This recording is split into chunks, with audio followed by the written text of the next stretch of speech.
அத்துடன் மன்னனை ரட்சித்தருள் புரிவாய் ஐயனே.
காடு வீடு இரவு பகல் கத்தி காடயம் எங்குமே அழிவில்லாத வரத்தை பெற்றவர் இரணியன்.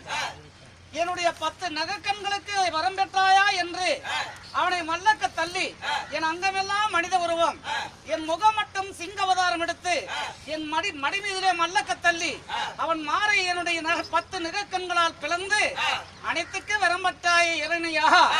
ஆனால் இந்த நகக்கண்களுக்கு நகக்கண்ணால் அழிவில்லை என்பதற்காக நீ வரம் பெற்றாய் என்றேன்.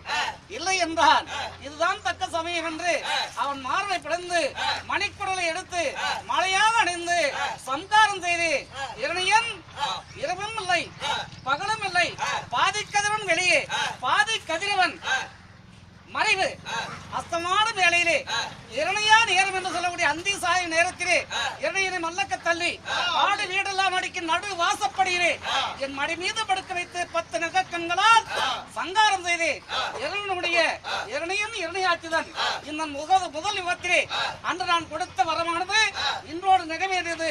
அடுத்த பிறப்பானது எதாக பிறப்பார் என்று அறிவோம். இருப்பினும் என் பக்தன்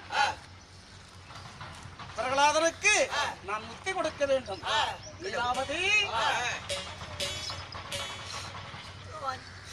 உன் மகனை நான் அறியேன். ஏனம்மா கலங்குகிறாய்? 8 முறை உன் பாலகனாகிய பிரகலாதனுக்கு உன் கணவனாகிய இரணையன் எண்ணற்ற தண்டனை எல்லாம் கொடுத்தான். அடிக்க வேண்டும், கொல்ல வேண்டும், அடிக்க வேண்டும் என்று அவன் எண்ணம் ஈடேறியதா